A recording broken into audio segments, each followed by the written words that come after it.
Hello, welcome to the Manasplained podcast. I'm Connor. Today I'll be talking about the deck I built for Lord Magnus. So Lord Magnus is a 6 mana 4/3, off to a great start. So first strike, that's not that bad. And then creatures with Planeswalk or Forest Walk may be blocked as if they didn't have that ability. The problem with that is it sucks. Forest Walk, Planeswalk, I've rarely ever seen those come up in a game of Commander. Ever. I normally see Island Walk or Mountain Walk are the most common ones that actually come up, so that's already off to a phenomenal start with that. But Lord Magnus is a druid, so I thought I'd go for a druid tribal deck or a typal deck because I've never seen one of those in the wild before. I'm sure that people have made them, but I was curious what that would look like because I was wondering if there was any interesting druids or if there were any druids that really cared about like a typal strategy. So yeah, I hope you like the video. Also, don't forget to like, subscribe, and comment. It really helps grow the channel and with the algorithm, and I love talking with all of you down in the comments after these videos go up. So for the deck breakdown, I have 30 theme cards, which are all of the druids, 7 synergy cards, which I'll get into those later, 1 protection card, and then 6 anthems, which anthems are really good for a go-wide strategy like this. They help you get in for combat damage, and they're just, yeah, they just bump up the team, and they're really awesome. And then we have 15 draw, 25 ramp, 11 removal, 3 wipes, and 35 lands. There's a lot of ramp in this deck, but that's because a lot of druids tap for mana, so you're going to have that crossover between those two categories there. The 15 draw, I'm so happy with, and the 11 removal. This deck is very versatile in that way, and I'm really happy with the numbers for all the categories. And putting all that together leaves 34 crossover cards. That is huge. Like, that is so many. I don't know if I've talked about this in other videos, but I lean towards typal decks the most because it leads to like the crossover synergy numbers always being very high. Because if you're caring about the type that the card is, that's going to be one category. And then if they also have another effect, like they can destroy an artifact or an enchantment, or if they can draw cards, they're going to fit into another category.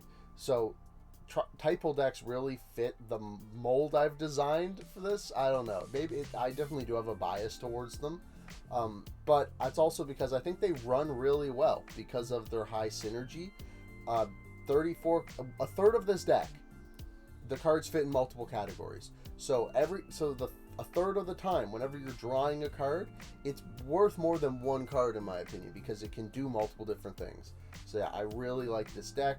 I really like these deck numbers, especially for the breakdown, and so I'll just jump into what cards I put in the deck now. So, like I said, the theme is druids, and I'll go through the druids by mana value. I'm not doing any shenanigans with their mana values, it was just the easiest way to organize it. These are all the 1 mana druids. As you can see, they're all just ramp creatures. Arbor Elf, untapping a forest, is the most limited of all the druids here, because it does require you to have a forest out, but that's going to be more than likely with the amount of forest and cards like that I'm running in this deck. The best one here is probably Jorga Tree Speaker, because if you get it out on turn 1 and then you can level it up on turn 2, you get that 2 mana back, which is an insane amount of value. For the 2 mana druids, I didn't want ones that would just tap for 1 mana and that's all they did. So Galagreeters makes some tap treasure tokens, gains you some life, and gets bigger. Every time a creature enters, you get to pick one. You can only pick each mode once each turn.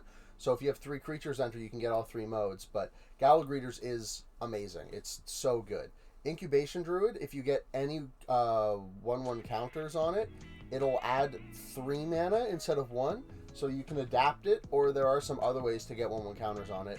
Then Leafkin Druid will tap for 2 mana if you control 4 or more creatures. And just like the 2 mana druids, I didn't want any 3 mana druids that only tapped for 1 mana. So Favorable Elder will always tap for 2. Llanowar Tribe is 3. Circle of Dreams Druids, 1 green for each creature you control. It's a Gaia's Cradle on a creature, which is crazy. And then Viridian Joiner is taps equal to its power, which with all the Anthem effects and stuff like that, it's going to be able to tap for more than 1 mana quite easily. Some more 3 mana druids. These all care about entering the battlefield, having some kind of effect. So Loamcrafter Fawn can get some cards back from your graveyard if you discard some lands. Farhaven Elf will go find you a basic land, and then Llanowar Visionary replaces itself, so it cantrips and also taps for a mana, so that just is free value. Rishkar and Seton both make more than 1 mana in how they can make other creatures tap for mana.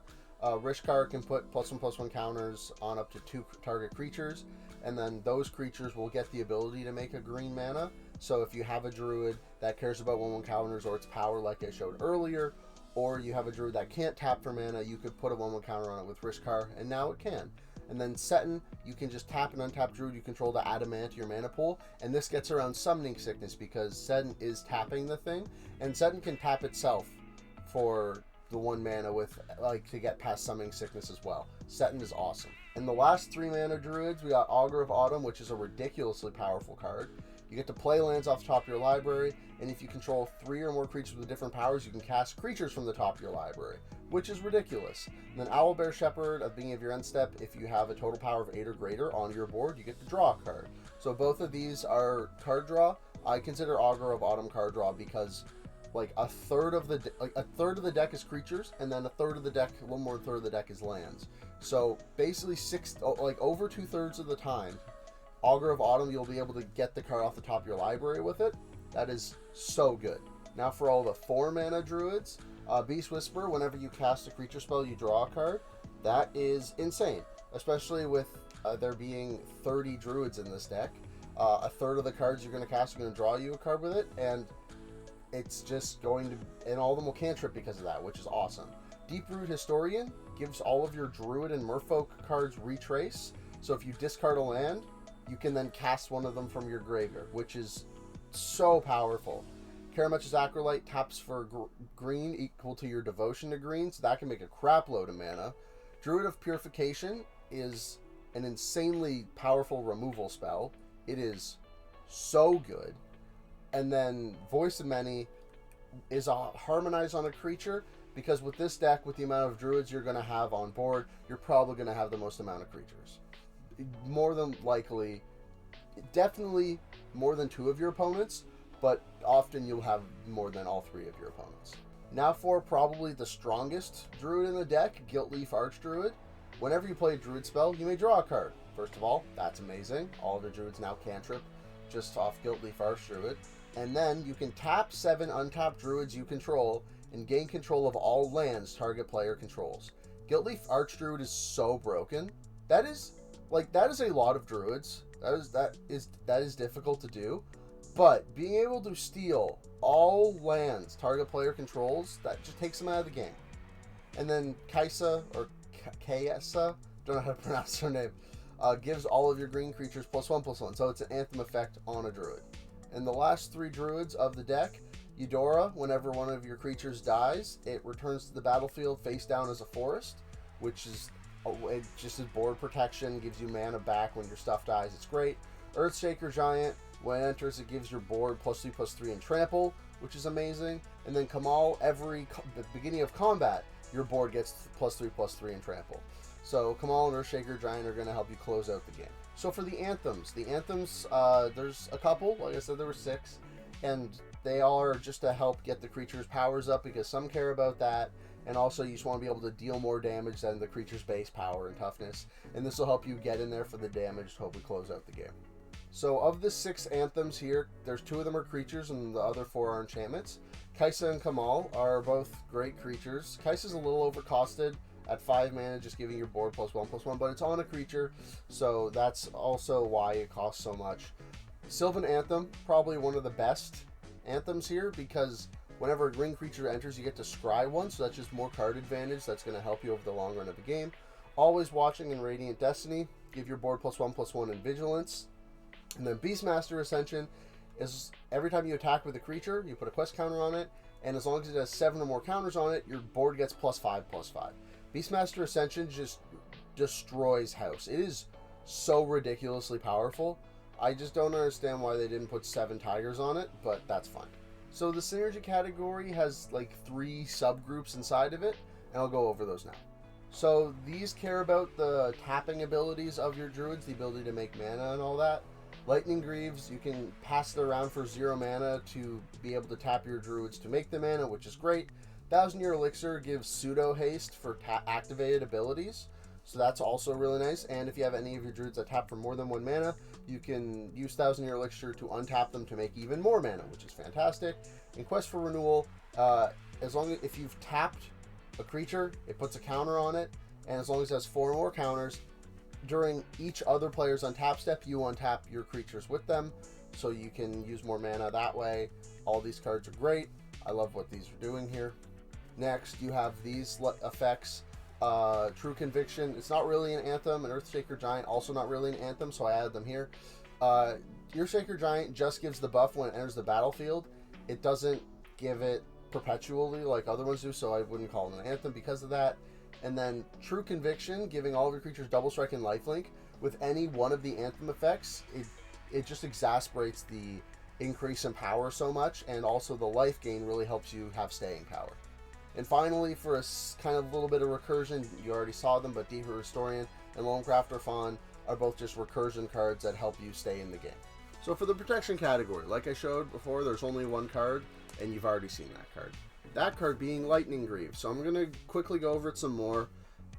This card in this deck, because you can pass it around for free to give all of your creatures haste to be able to tap them for mana, is so insanely valuable.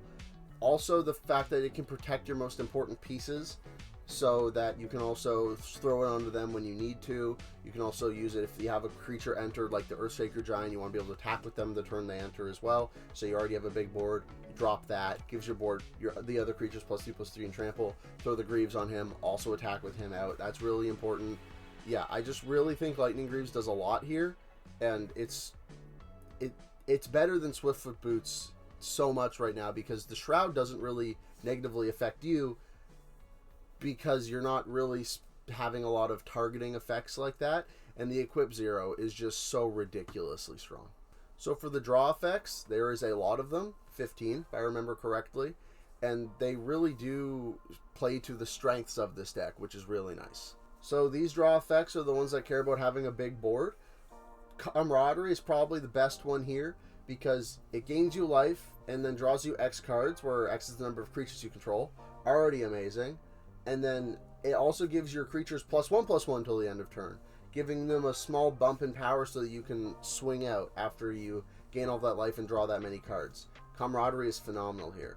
Shamanic Revelation, the ferocious part of the card, probably not going to activate as much, but the 5 mana draw card for each creature you control is great. And then Collective Unconscious is just a worse version of the other 2 cards, but I thought it was worth adding just because you're going to draw so many cards off it. In addition to Augur of Autumn, Realmwalker, Elven Chorus, and Vivian Monster's Advocate all let you cast creature spells from the top of your library, which, like I said earlier, but with Augur, are so insanely valuable. And then they also have some other benefits. So Realmwalker, I didn't add to the theme category because I wanted to leave that more to just the specifically druids on arrival, like the ones that are just druids innately. But Realmwalker is a druid because Changeling. And so it's really great and useful that way. It's a really powerful card. Elven Chorus also lets you tap all of your creatures to add 1 mana of any color. This helps make the white pips. A lot of the cards in this deck only make green, so this will help you make the white when you need it. And it's on an enchantment, so it's a lot harder to remove than like a Realmwalker, a Vivian Monster's Advocate, or an Augur of Autumn. And then Vivian's Monster Advocate's also great, because in addition to the casting creature spells to the top of your library, you can make beast creature tokens with reach or trample or vigilance, so those are just great blockers. And her minus is the next time you cast a creature spell, you can search your library for a creature with a lesser converted mana cost and put it onto the battlefield. So the next time you cast one of your creatures, it goes and gets another creature, which that amount of card advantage is crazy.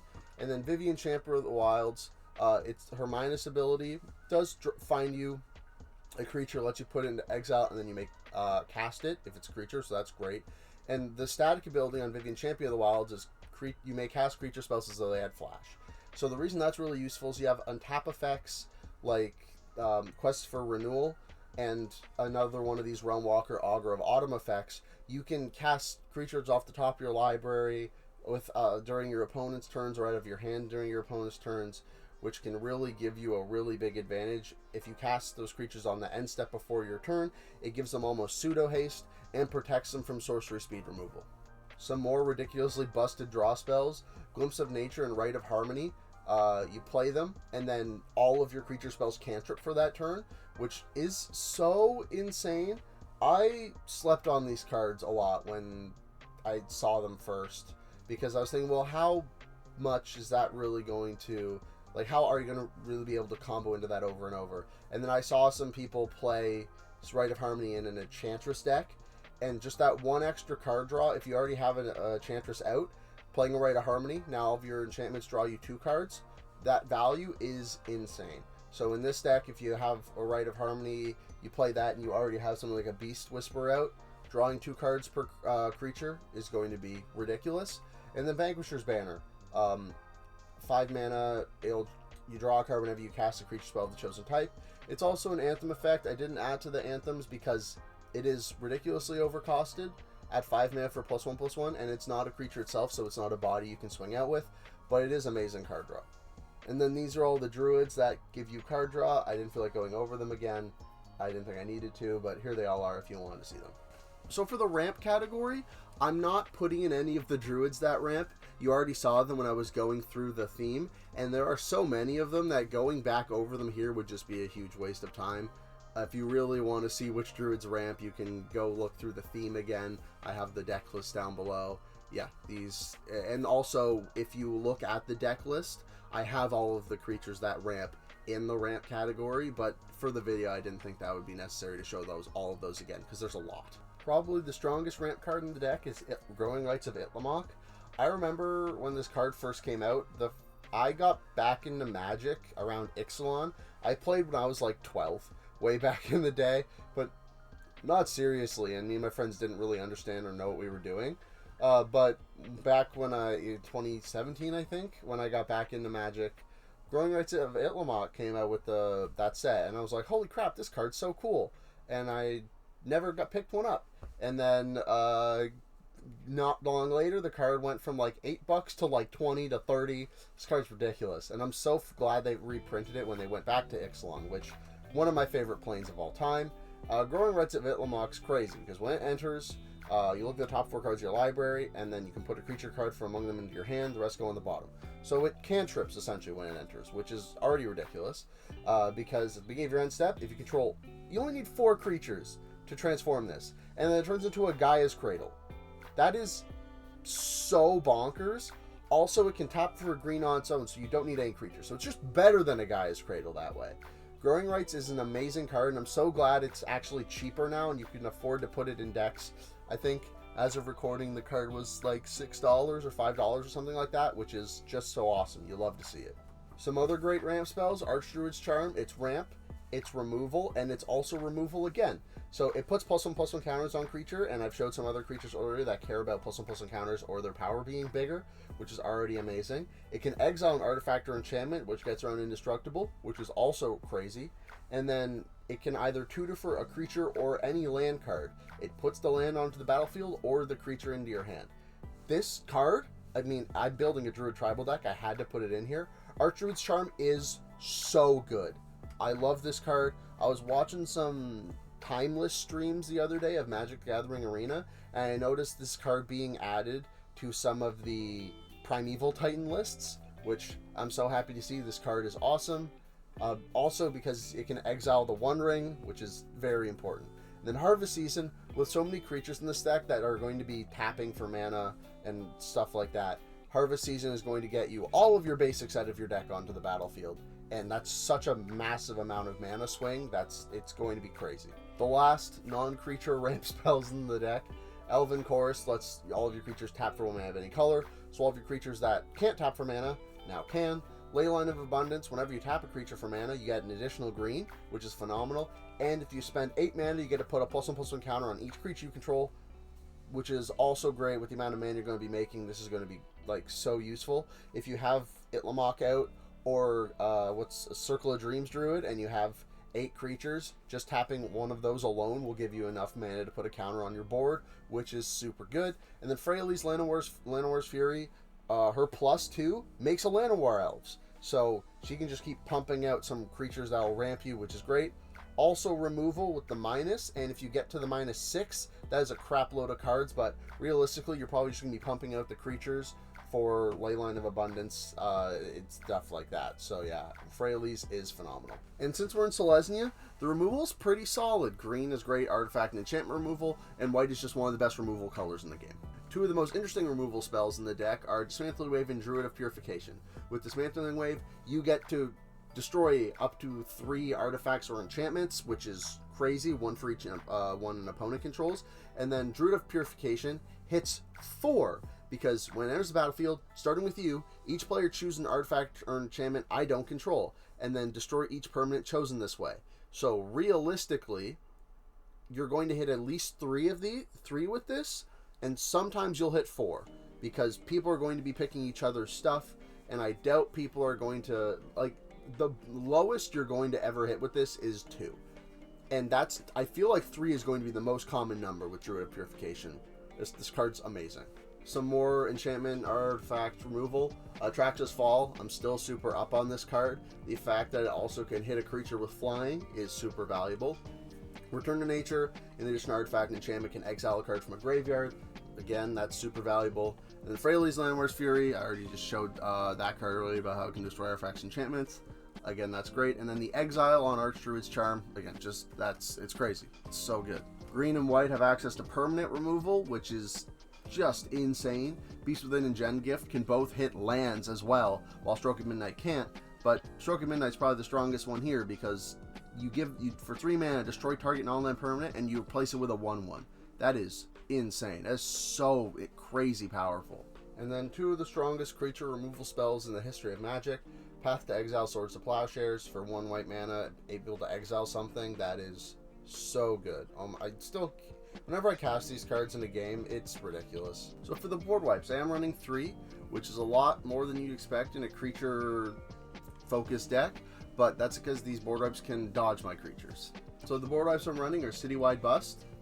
It destroys all creatures with toughness 4 or greater, so this dodges a lot of my druids that I have in the deck, which is super nice. Also Austere Command, because of the destroy all creatures with converted mana cost 4 or greater, it can also dodge most of the druids in this deck, which is super useful. And then Farewell. Farewell is just such an insanely busted card. It's hard to not put it in, especially at what its cost is, money wise right now. And because it can exile, it was 1 or more. Why is it 1 or more?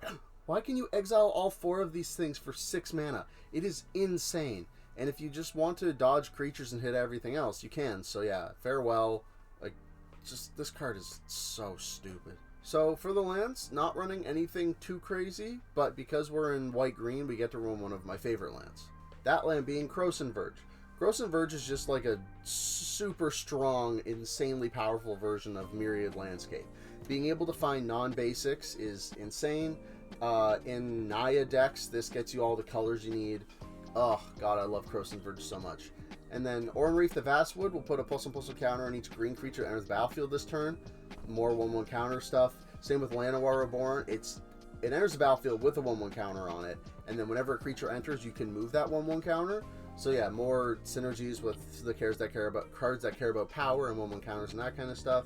And then I'll say it in every video, Wizards, please put the Battle Bond lands in the precons. Everyone would love you for it. They're so good, and they're multiplayer lands, so please put them in the multiplayer products. I had an insanely difficult time making cuts for this deck. It was insane. I had this deck at 1:30, and I stared at it for maybe a half hour, just unable to make any cuts, because I was so... I eventually then called in some support. I called up a friend who we help edit decks together all the time, and told him to help me get some cuts down for this deck, and so we did that, which is great. He did make me cut some cards because I was never going to find the cuts I needed to make for this in time to make this video. So a big shout out to you. Thanks for the help. So some of the enchantments and the creature I cut. There was a lot of druids that care about elf tribal, and I didn't really want to put them in. I have 18 elves-ish, somewhere around that, which is about 1/5 of the deck. But at the same time, I wanted to be more focused on Druid Tribal than Elf Tribal. Maybe if you're going to do a Druid Elf combo Tribal, that might be stronger than this, but I really wanted to just focus on the Druids.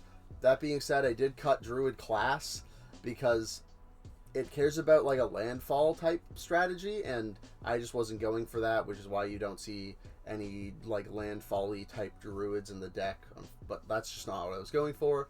Collective Blessing is an amazing Anthem, but it was just for 6 mana. I have other 6 and 7 mana cards that are honestly better than that. And Collective Blessing really shines in like a token deck where you get so many creatures out that the Anthem effects become even that much exacerbated. So I'd rather just have the cheaper Anthem effects that have like side benefits, just because they're going to have more utility in this deck. Concordant Crossroads costs like $16, which is why I didn't add it. And also it gives all creatures haste, so Concordant Crossroads and Mass Hysteria, they bite you in the butt more often than they help you often enough. And then Mirari's Wake, this deck cares more about creatures tapping for mana instead of lands. So yes, it's an Anthem, yes it doubles your land mana, and this is a Selesnya deck, but it just, if you're going to cut it from any Selesnya deck, I feel like this is the one you would cut it from. And then you may have noticed, cut Soul Ring. When I was going down to the final cuts, the last couple of cards in the deck were Savine's Reclamation, Throne of the God Pharaoh, and Soul Ring. And maybe I should have cut some of the Druids to leave in the Soul Ring, the Savines, or the Throne of the God Pharaoh. It was just, or maybe I should have cut some Anthems or Synergy cards. I don't know. But the last 3 cards in the deck were those 3. Also, I had Nature's Lore-like effects, and I was thinking I was going to run a couple so I could go grab Lush Portico, which is the type to land that surveils, but I just thought, nah, I have Krosan Verge, that's good enough. And then Hunter's Ambush is really interesting because it's a fog, but all of the green creatures still deal damage that turn, so you could protect your board while you're swinging out on somebody, which is super cool, but again, it just didn't really fit because of all the other cards I was trying to pack in here. So that's the Druid Typal deck. Let me know what you think. I'm really happy with it. There's a lot of really cool Druids in here that care about Druid synergy and stuff like that, like setting, tapping your Druids for mana, Guiltleaf Archdruid, stealing your opponent's lands by tapping your Druids. Really mean, but it's cool. It's cool that these cards kind of exist, and I'm glad I was able to find cards that did interesting things. And let me know what you think down in the comments. Would you run this deck? What cards would you add? What cards would you take out? I'd love to hear from you. So these are all my socials. Twitter is where I post when these videos go live. I'll eventually start putting content on TikTok and Reddit. And then Architect and Moxfield is where all these deck lists live. So thanks for watching, and as always, get building, splainers. All right, that is so